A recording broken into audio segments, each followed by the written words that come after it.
The evening was quiet. Weston walked into the house, tossing his keys onto the counter. He had come home early from work, hoping to surprise Samantha with dinner. Lately, he'd been feeling the need to reconnect. 15 years of marriage, after all, could use a little extra care now and then. As he passed the living room, something stopped him in his tracks. Voices. Samantha's laughter carried faintly from the back patio. He paused, leaning slightly closer.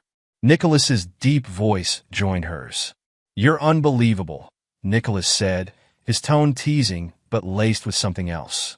"That loser trusts you with everything. The house, the kids, even me." Weston frowned, the words hanging oddly in his mind. His first instinct was confusion, but curiosity compelled him to take a step closer. The voices grew clearer. Samantha giggled. "I know. It's crazy, isn't it? He doesn't suspect a thing. He's just so oblivious." Weston's stomach tightened. He moved silently toward the patio door, peering through the crack in the curtains. Samantha sat on the wicker couch, leaning close to Nicholas, a glass of wine in her hand. Nicholas was smirking, a drink of his own in hand. 15 years, Nicholas said, shaking his head as if in disbelief. 15 years we've been doing this, and he has no idea. Sometimes I wonder if he even cares." Weston's breath caught in his throat. He froze, trying to process the words. 15 years? Samantha smiled, swirling her wine. "He's too trusting. Always has been. That's why it's been so easy. I mean, come on, Nicholas, he thought both kids were his. Can you believe that?" Weston's knees felt weak. He clutched the door frame to steady himself, his heart pounding violently in his chest. "The kids. Our kids." Nicholas chuckled, setting his glass down on the table. "Well, technically they're mine, not his. You just let him raise them." "Exactly," Samantha said with a grin. "And he's done a decent job, I guess. But let's be honest, he was never cut out for this. Too soft, too trusting. That's why I always needed you." Weston stumbled back a step, the world spinning. He fought the urge to burst through the door and confront them, his fists clenched so tightly his nails bit into his palms. But something held him back. "Not yet. Keep listening." Nicholas leaned forward, his tone dropping to something more serious. "Have you ever thought about telling him? I mean, what's the point of keeping it a secret now? The kids are older. He's bound to figure it out eventually." Samantha shook her head firmly. "No, he doesn't need to know. And even if he did, what could he do? Leave? Where's he going to go? His whole life revolves around me, the kids, and his job. He's trapped." Nicholas snorted. "That's cold, even for you?" Samantha smirked. "Cold? It's practical. Besides, I've put up with his flaws for years. The least he can do is keep playing his role while we get what we want." Weston's vision blurred as anger surged through him. Every word was another stab in his chest. For years, he had trusted both of them, loved them even. He had invited Nicholas into his home countless times, had considered him a brother. And Samantha, the woman he had vowed to cherish, to protect. He bit down hard on his lip to keep from making a sound. His entire life had been a lie. Every moment of joy, every memory he'd cherished had been tainted by their deceit.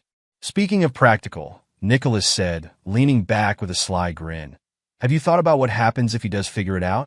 You know, the finances, the house." "Please," Samantha interrupted, waving her hand dismissively. "Everything's in my name. The joint account, the house. I got it covered. If he wants to leave, let him. It's not like he'll have much to take with him." Weston's fists trembled. He felt the sharp sting of betrayal turn into something darker, something colder.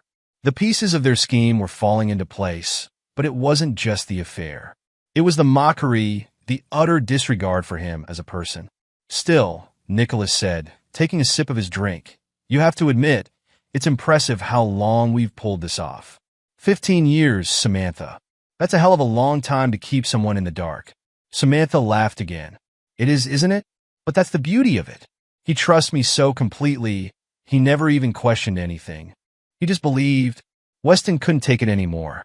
He turned away from the door, his breath coming in sharp, ragged gasps. He needed to leave before he gave himself away. As he walked quietly back toward the front door, he felt like a man escaping a burning building, only the fire wasn't outside. It was inside him, consuming everything he thought he knew.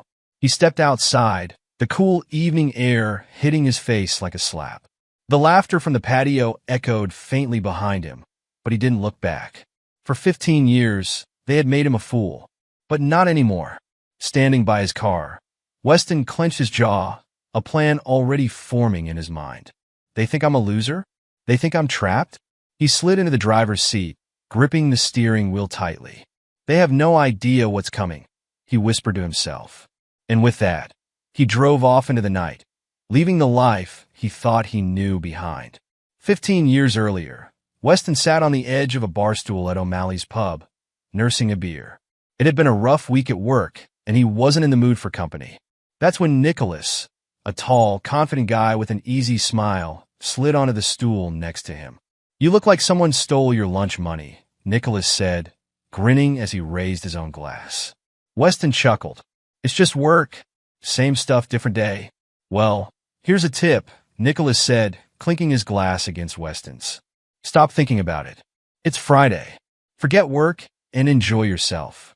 Life's too short." Weston smiled for the first time in days. "Fair enough. I'm Weston, by the way." "Nicholas," he said, extending a hand. That handshake was the start of their friendship. Over the months, Nicholas became the kind of friend Weston had always wanted, loyal, funny, and always there when needed. They bonded over football, late-night poker games, and a shared disdain for their demanding bosses. It was during one of those nights at O'Malley's that Samantha walked into Weston's life. "Whoa," Nicholas said, nudging Weston as they both turned to see her. "Now that's a 10 out of 10. Weston laughed nervously. "Yes, she's gorgeous. Then what are you waiting for?" Nicholas said, gesturing toward her. Weston hesitated, but Nicholas gave him a shove. "Go. Worst she can do is say no." Weston walked over, his heart pounding. Samantha was at the bar, talking to a friend. She glanced at him as he approached, her eyes warm and inviting. "Hi," he said, scratching the back of his neck. "Can I buy you a drink?" She tilted her head, studying him for a moment before smiling. "Sure." That night, they talked for hours. Weston told her about his boring office job and his love for classic rock. She told him about her passion for teaching and her dreams of traveling. By the end of the night, Weston was smitten. Over the next few months, their relationship blossomed. Samantha fit seamlessly into Weston's life, and Nicholas quickly became part of their dynamic. The three of them were inseparable. Samantha adored Nicholas's humor, and Nicholas claimed Samantha was the best thing to ever happen to Weston. "You're one lucky guy," Nicholas told Weston during a barbecue at his place. "She's a keeper." Weston grinned, flipping burgers on the grill. "I know. I still don't know how I got so lucky." When Weston introduced Samantha to his parents, they fell in love with her immediately. His mother, Linda, hugged Samantha tightly the first time they met. "Weston's told us so much about you," Linda said. "You're even lovelier than he described." "Thank you," Samantha said, blushing. Weston's father, Tom, was equally welcoming. "So, when's the wedding?" he joked, earning a laugh from everyone. Weston and Samantha got married a year later in a small ceremony. Nicholas was Weston's best man, standing by his side with a wide grin. "You've got a good one," Nicholas said, clapping Weston on the shoulder before the ceremony began. "Don't screw it up." "I won't," Weston said, his chest swelling with pride as he glanced at Samantha across the room. Their honeymoon was a dream, and for the first few years, their marriage felt perfect. They bought a modest house in the suburbs, and soon after, Samantha announced she was pregnant. "Weston, you're going to be a dad," she exclaimed, holding up the positive test. Weston was overjoyed, pulling her into a tight hug. "This is the best news ever." Nicholas was one of the first people they told. He showed up with champagne the next day. "To the future parents," Nicholas said, raising his glass. Over time, Nicholas became a fixture in their lives. He was there for birthday parties, holidays, and countless late-night hangouts. When their first child, Lily, was born, Nicholas brought gifts and held the baby like a proud uncle. "Look at her," Nicholas said, rocking Lily gently. "She's perfect. You must be so proud." "I am," Weston said, beaming. 2 years later, their second child, Ethan, was born. Again, Nicholas was there, joking about how Weston now had his hands full. 2 kids under 3? "You're braver than I am," Nicholas said with a laugh. Weston couldn't have been happier. He had a beautiful wife, two amazing kids, and a best friend who felt like family. Life was perfect, or so he thought. The cracks were there, but Weston didn't see them. There was the time he found Samantha and Nicholas laughing together in the kitchen, their heads too close for comfort. "What's so funny?" Weston had asked, smiling as he walked in. "Nothing important," Samantha said quickly, stepping away from Nicholas. Or the time Nicholas canceled plans with Weston at the last minute, only for Weston to find out later that Nicholas had been over at their house helping Samantha fix a leaky faucet. "Why didn't you call me?" Weston had asked Samantha. "I didn't want to bother you," she had replied with a shrug. "Nicholas was already here, so I just asked him to help." Weston shrugged off those moments, trusting them both completely. They were family. But now, as he sat in his car, replaying the conversation he had overheard the night before, Weston saw the past in a new light. Every laugh, every shared glance, every innocent excuse, they all took on a sinister meaning. The life he thought he had built was nothing more than an illusion. And for 15 years he had been living a lie. Weston sat in his car, gripping the steering wheel so hard his knuckles turned white. His mind replayed Samantha and Nicholas's conversation over and over again. 15 years. 15 years of lies. He slammed his hands against the steering wheel, the horn blaring in the empty street. He leaned forward, resting his forehead on the wheel, and let out a strangled growl. "How could I have been so blind?" he muttered to himself. Every memory he had with Samantha and Nicholas felt like it had been rewritten in his mind. Moments he once thought were innocent now seemed dripping with deceit. The time Nicholas accidentally left his jacket at their house and returned late at night to pick it up. The shared inside jokes between Samantha and Nicholas that Weston hadn't understood. The odd way his parents would sometimes avoid eye contact when Nicholas was around, as if they knew something they couldn't say. "Jesus Christ," he whispered. They all knew. The realization hit him like a freight train. His parents, the people who had raised him, who were supposed to have his back, had been complicit in the betrayal. He reached into the glove compartment and pulled out an old family photo. It was from Ethan's first birthday party. Samantha was holding Ethan. Nicholas stood beside her with a hand on her shoulder, and Weston was off to the side, grinning like a fool. He stared at the photo, his vision blurring. "All of you," he muttered. "Every single one of you."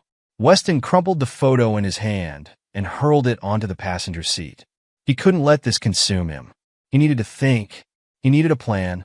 At home, Weston sat at the dining table, the room dimly lit by a single lamp. He spread out old photos, receipts, and anything that might offer him a clue. He went through them methodically, his anger simmering beneath the surface. A photo of Nicholas holding Lily as a baby caught his eye. The resemblance was uncanny. The same dark eyes, the same sharp nose. Weston clenched his jaw. How the hell did I not see this? He flipped through more pictures. There were countless photos of Nicholas with the kids, smiling, playing, holding them. Too many. It was as if Nicholas had been more involved with his children than he had been. Then there was Samantha. Weston replayed every suspicious moment he could remember. The time she had worked late. The weekend she had gone on girls' trips without him. The way she would sometimes pull away from his touch, only to light up when Nicholas entered the room. 15 years, he said bitterly, his voice echoing in the empty room. 15 goddamn years. He stood abruptly, sending the chair screeching across the floor. He couldn't sit there anymore. He needed to move, to do something. Weston went to the bedroom and pulled out a small safe from under the bed. Inside were the documents that outlined his life, his savings, the house deed, the will he had written years ago naming Samantha and the kids as his beneficiaries. He stared at the papers, his mind racing. "They think I'm trapped," he said aloud, his voice growing stronger. "They think I have nowhere to go." Weston grabbed the documents and threw them onto the bed. He pulled out his laptop and began searching for options. Divorce lawyers, real estate agents, bank account management. He wasn't just going to leave. He was going to dismantle the life they had built on his back. The next morning, Weston called in sick to work. He wasn't sick, but his world was unraveling, and he needed the day to prepare. He started with the bank. Sitting across from the bank manager, he smiled politely, though the fury in his chest burned brightly. "I'd like to close my joint accounts with my wife," Weston said. The manager raised an eyebrow. "Are you sure about that?" "It's a big step." Weston nodded. "Completely sure." By the time he left the bank, the joint account was empty, the funds transferred to a private account under his name. Next, he contacted a real estate agent. "I want to sell my house," he told her over the phone. "When are you looking to move?" she asked. Immediately. By the afternoon, Weston was back home, a sense of control starting to return. He sat down and wrote a letter, pouring out his anger and disgust in cold, sharp words. "You built your lives on lies," he wrote. "You mocked my trust, my love, and my loyalty. I hope it was worth it, because everything you've built is about to collapse." He folded the letter neatly and placed it in an envelope. It was addressed to Samantha. That evening, Weston stood in the bedroom he had shared with Samantha for over a decade. He looked around, taking in the photos on the walls, the bed where they had once shared their lives. It no longer felt like home. He grabbed his suitcase and began packing. Clothes, toiletries, his laptop, everything he needed to disappear. As he zipped up the suitcase, he paused, glancing at the framed wedding photo on the nightstand. He picked it up, stared at it for a moment, then dropped it into the trash, without a second thought. Standing at the front door, suitcase in hand, Weston took one last look at the house. It wasn't just a house. It was the place where he had built a life, raised children, and trusted the people he loved most. But now, it was just a shell of broken memories. He stepped outside, locking the door behind him. As he walked toward his car, he muttered under his breath, "They think they've won. They think I'm weak." Sliding into the driver's seat, he started the engine and drove off. They have no idea what's coming. Weston stood at the edge of the driveway, watching as the for sale sign was hammered into the front lawn.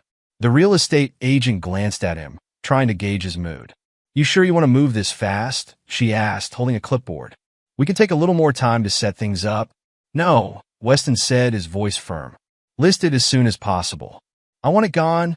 The agent nodded. "All right. I'll call you with offers once they come in." Weston gave a curt nod and turned back toward the house. As he walked through the front door, the familiar smell of home hit him, a mix of freshly brewed coffee and Samantha's lavender-scented candles. For a brief moment, he hesitated. This was his home, his sanctuary for 15 years. But then, the memory of Samantha and Nicholas's laughter on the patio pierced through the haze. His jaw tightened, and he stepped inside. The dining table was cluttered with stacks of papers. Bank statements, property deeds, and financial records were spread out in neat rows. Weston sat down, his laptop open in front of him, the cold glow of the screen illuminating his face. He logged into their joint bank account. The balance stared back at him. $45,326. He thought of all the sacrifices he had made over the years, working long hours, skipping vacations, saving for the future. All of it had been for Samantha, the kids, and the life they had built together. "Not anymore," he muttered to himself. With a few clicks, he transferred every last cent into his private account. The bank sent an email confirmation almost instantly. Weston leaned back in his chair, staring at the screen. "Step 1, he said quietly. The next morning, Weston was at the courthouse. The clerk behind the counter gave him a polite smile. "How can I help you today?" she asked. "I need to file for divorce," Weston said, sliding the paperwork across the counter. The clerk glanced at the forms, flipping through them. "You've got everything here, grounds, property division, custody." She looked up at him. "Are you sure you want to do this?" Weston's face didn't flinch. "Absolutely." "All right," she said, stamping the papers. "We'll serve her within a few days." Weston nodded, but before leaving, he added, "Make sure she gets them while she's at home. I want there to be no mistake." Back at the house, Weston moved like a ghost, gathering his belongings. A suitcase sat open on the bed, half filled with clothes. He packed quickly but methodically, ensuring he left nothing important behind. As he zipped up the suitcase, he paused, looking around the bedroom. The wedding photo on the dresser caught his eye. Samantha was smiling, her arms wrapped around him. For a moment, he almost felt something, sadness maybe, regret. But then he remembered the sneering tone of her voice as she talked to Nicholas. Loser, she had called him. He picked up the photo, looked at it one last time, and snapped it in half before tossing it in the trash. By afternoon, Weston was sitting at the kitchen table, pen in hand. He stared at the blank sheet of paper in front of him. What do you even say to someone who's destroyed everything you believed in? After a moment, he began to write. His handwriting was steady, every word deliberate. You built your lives on lies. Now watch them collapse. He folded the note neatly and placed it in an envelope. On the front, he wrote Samantha's name in bold, sharp letters. 2 days later, Samantha was in the kitchen when the doorbell rang. She was pouring herself a cup of coffee when she heard it. Can you get that? She called out to Nicholas, who was lounging in the living room. Sure, he replied, setting down his drink. A moment later, Nicholas walked back in with a confused look on his face. What is it?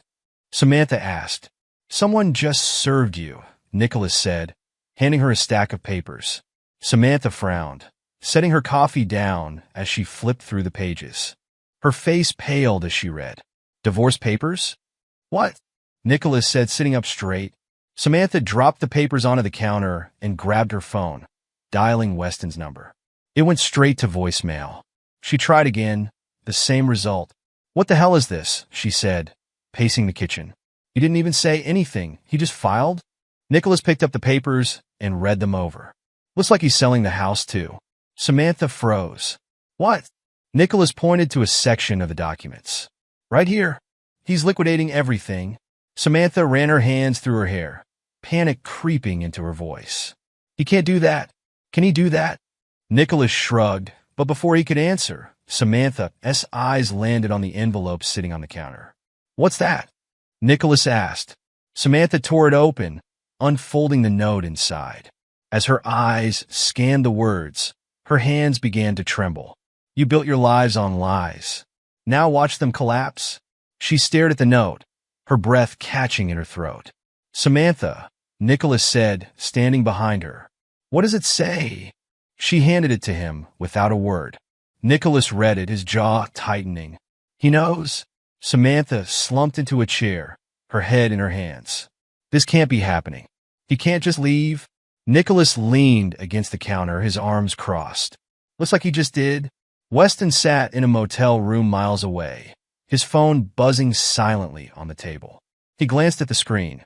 Samantha's name flashed over and over. He didn't answer. Instead, he grabbed the phone and turned it off, setting it aside. As he stared out the window, the weight on his chest began to lift. For the first time in years, he felt something that had eluded him for far too long. Freedom. Weston adjusted his tie in the mirror of his office, the sunlight pouring through the large windows behind him. The city skyline stretched out beyond the glass, a far cry from the small-town life he had left behind.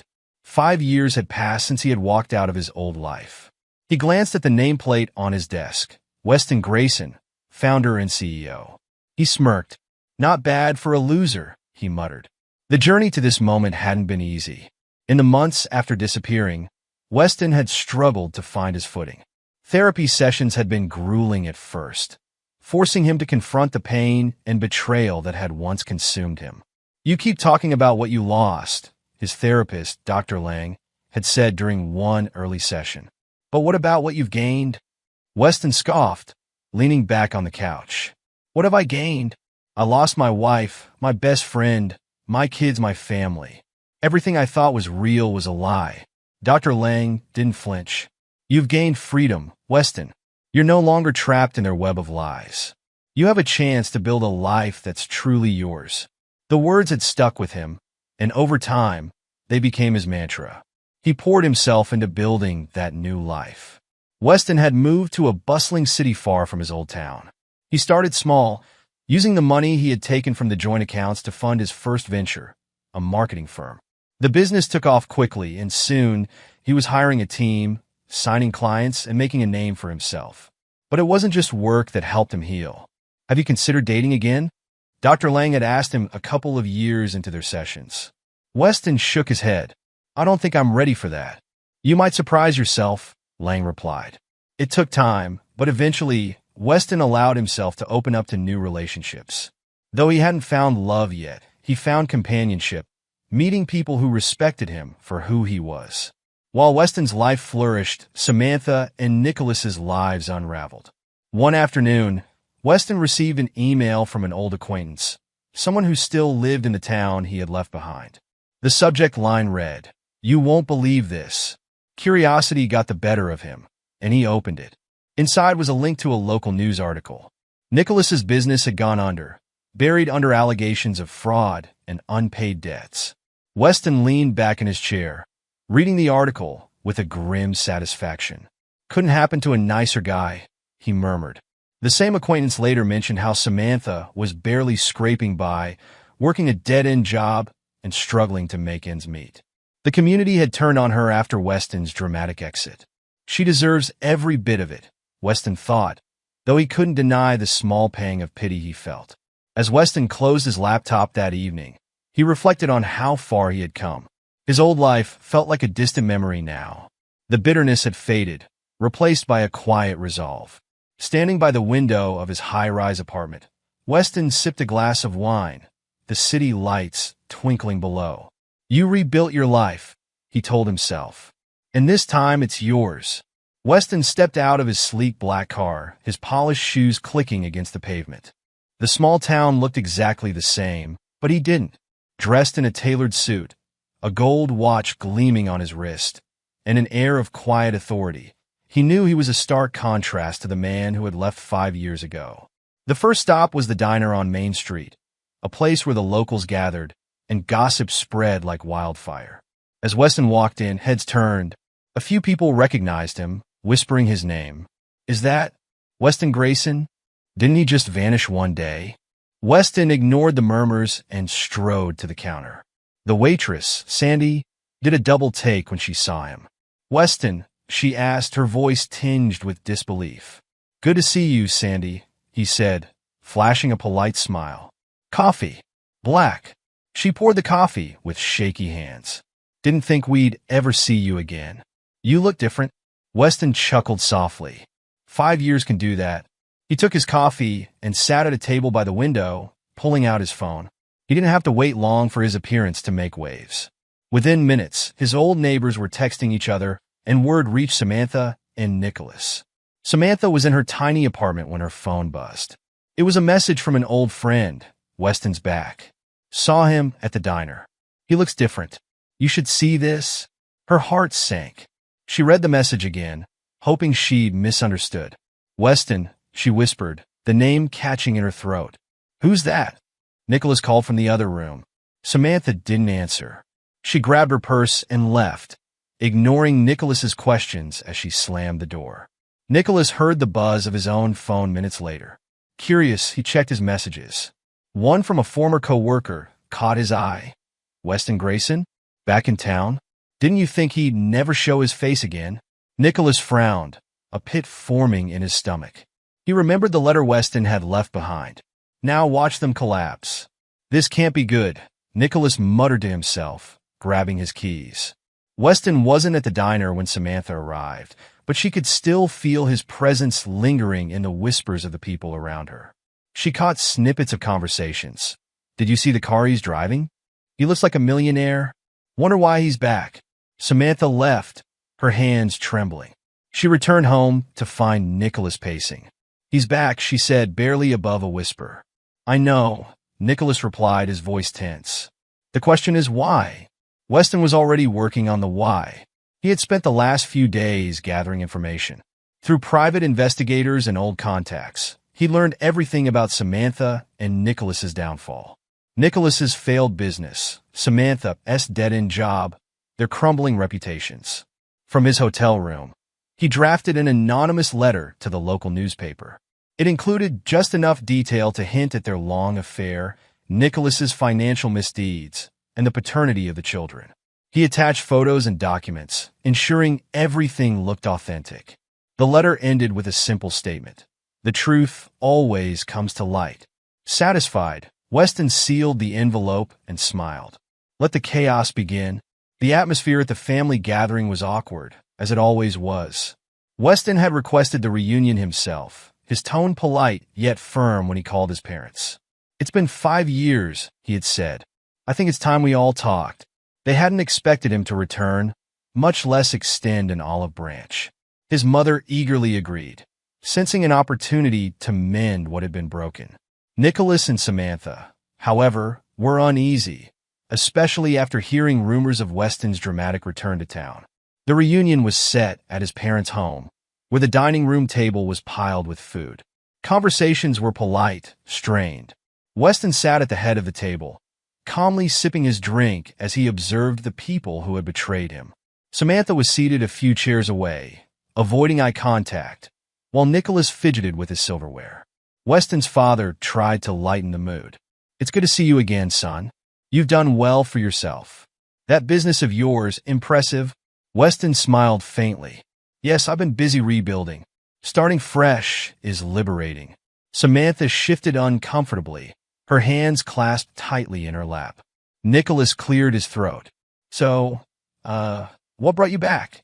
Weston set his glass down, the soft clink silencing the table. He leaned forward, his eyes sweeping across the room.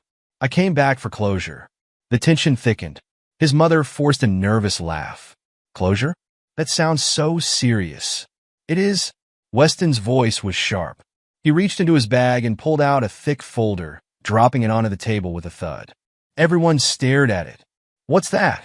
Nicholas asked, his voice low. "Proof," Weston said, his tone cold. "Proof of what you all did to me." His mother's face went pale. "Weston, what are you talking about?" Weston opened the folder and began pulling out documents and photos, sliding them across the table. A DNA test, bank records, screenshots of texts between Samantha and Nicholas. "Let's start with this," Weston said, holding up the DNA test. "This proves that neither of the kids I raised are mine." "They're yours, Nicholas?" Samantha gasped, her face crumbling. "Weston, please, don't interrupt me," he snapped, his voice cutting through the air. He turned to Nicholas. "You were my best friend. You slept with my wife for 15 years. And you," he shifted his glare to his parents, "knew the entire time. You knew those kids weren't mine, and you said nothing." His father looked down at his plate, ashamed. His mother's voice trembled. "We didn't want to hurt you, Weston. We thought it was for the best." Weston cut her off. "The best for who?" "You." "Samantha? Nicholas?" "Certainly not me." The teenagers, who had been sitting quietly, finally spoke up. "What does he mean?" the older one asked, looking at Samantha. Samantha's eyes filled with tears. "It's complicated." "No, it's simple," Weston said, his tone cold. "Nicholas is your biological father. Not me. I was just the idiot who raised you." The room erupted. The teenagers shouted questions at Samantha and Nicholas. Weston's parents tried to calm everyone down, but Weston raised his voice. "Enough!" The room fell silent. "You all lied to me for years," Weston said, standing up. "But you can't lie anymore. Everyone in this town will know the truth." Samantha dropped to her knees, sobbing. "Weston, I'm begging you. Don't do this. I made mistakes, but I loved you." "Loved me?" Weston scoffed. "You loved the security I gave you, not me." Nicholas tried to interject. "All right, Weston, that's enough." Weston cut him off. "You don't get to tell me what's enough. You destroyed my life. Now it's your turn." He turned to his parents one last time. "You chose loyalty to lies over loyalty to your own son. Don't expect forgiveness from me." Without another word, Weston walked out of the house, leaving behind a shattered family and a room full of chaos. The knock on Weston's office door was hesitant, almost desperate. He looked up for his laptop, already knowing who it was. The receptionist had warned him earlier. "They're here again," she'd whispered.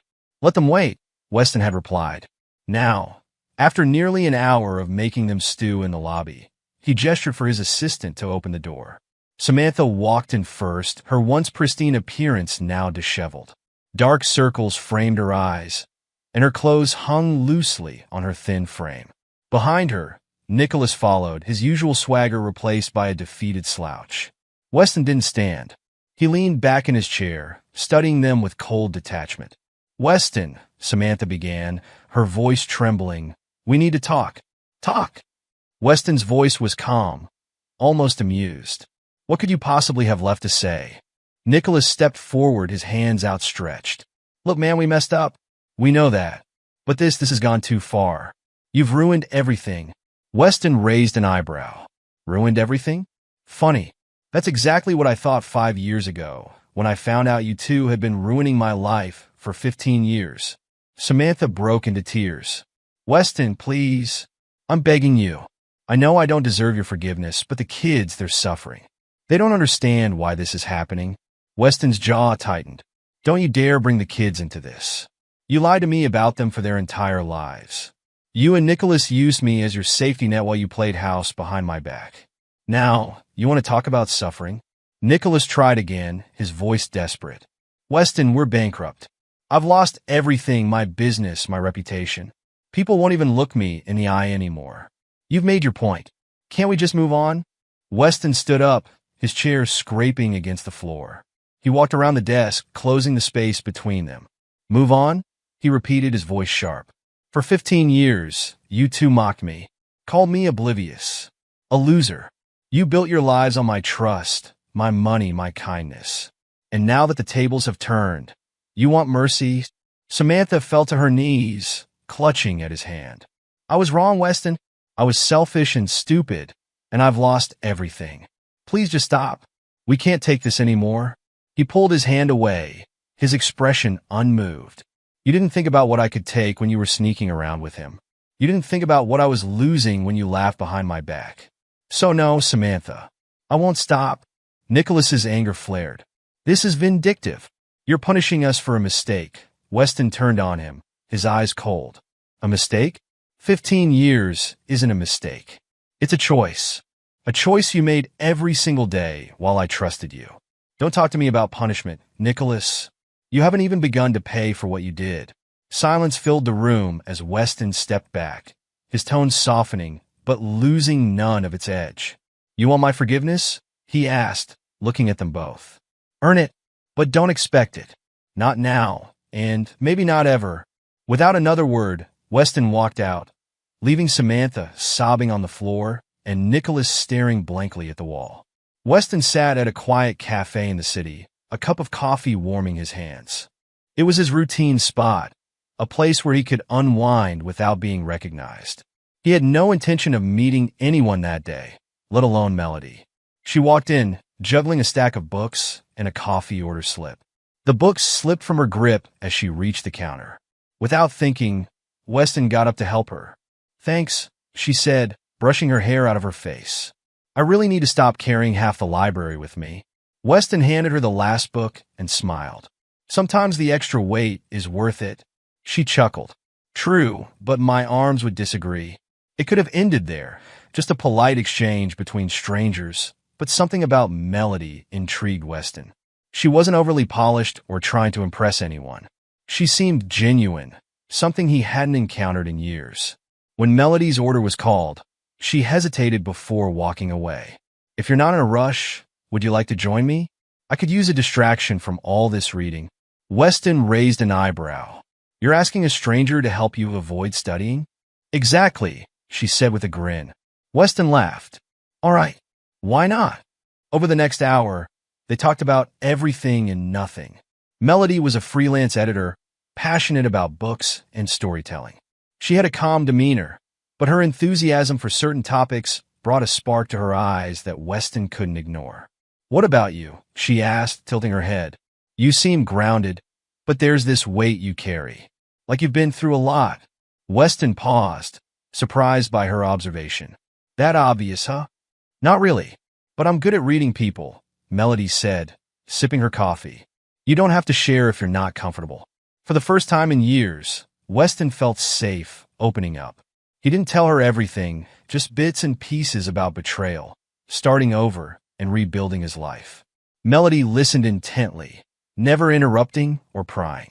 You've been through a storm, she said softly, but you're still here. That's something to be proud of. Weston felt a warmth he hadn't experienced in years. It wasn't pity or judgment, just understanding. Over the weeks, their meetings became more frequent. Coffee turned into dinners, and dinners turned into long walks. Melody never pushed him, and Weston found himself wanting to share more of his life with her. One evening, During a walk by the river, Weston stopped and turned to her. You know, I never thought I'd trust anyone again. But you've shown me that not everyone is out to hurt me. Melody smiled, her eyes meeting his. And you've shown me that even after the hardest battles, people can still rebuild. It's not about the past, Weston. It's about what you do with the future. In that moment, Weston realized he wasn't just moving forward. He was truly letting go. For the first time in years, he felt free. 5 years had passed since Weston had exposed the lies, and time had not been kind to Samantha and Nicholas. Their once privileged lives had spiraled downward. Samantha, unable to find steady work after the scandal, was constantly scrambling to make ends meet. The weight of her past mistakes haunted her every day. She would pass by stores and people would whisper.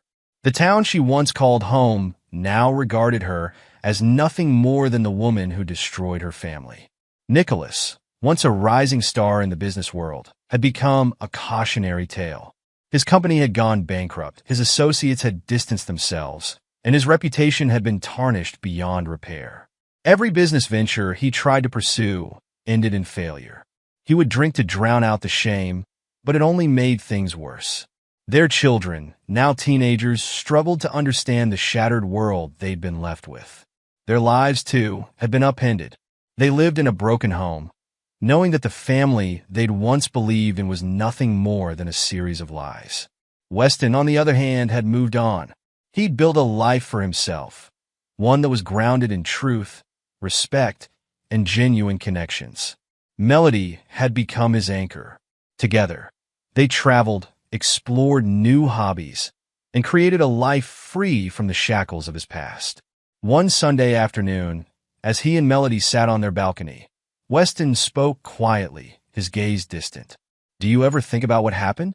Melody asked, sensing his shift in mood. Weston sighed. "Sometimes. It's hard not to. But I've learned a lot from it. About trust. About myself." Melody reached for his hand. "You've grown stronger because of it, Weston. And that's what matters." He nodded, grateful for her unwavering support. "I used to think I'd never be able to move past it. But now, I see it as a lesson." On the anniversary of his parents' death, Weston decided to visit their graves. He hadn't been back since their funeral. As he stood in front of their tombstones, memories flooded his mind.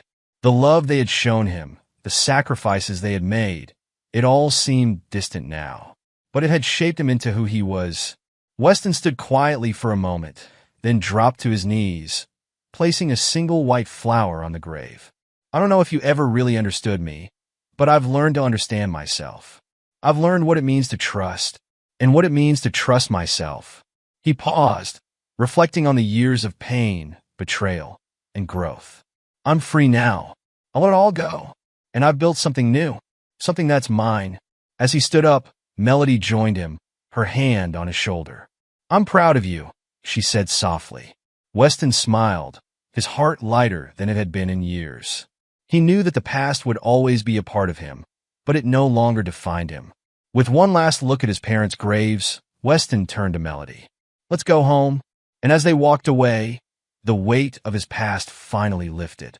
He had won, not just the battle with Samantha and Nicholas, but the war for his own peace and happiness.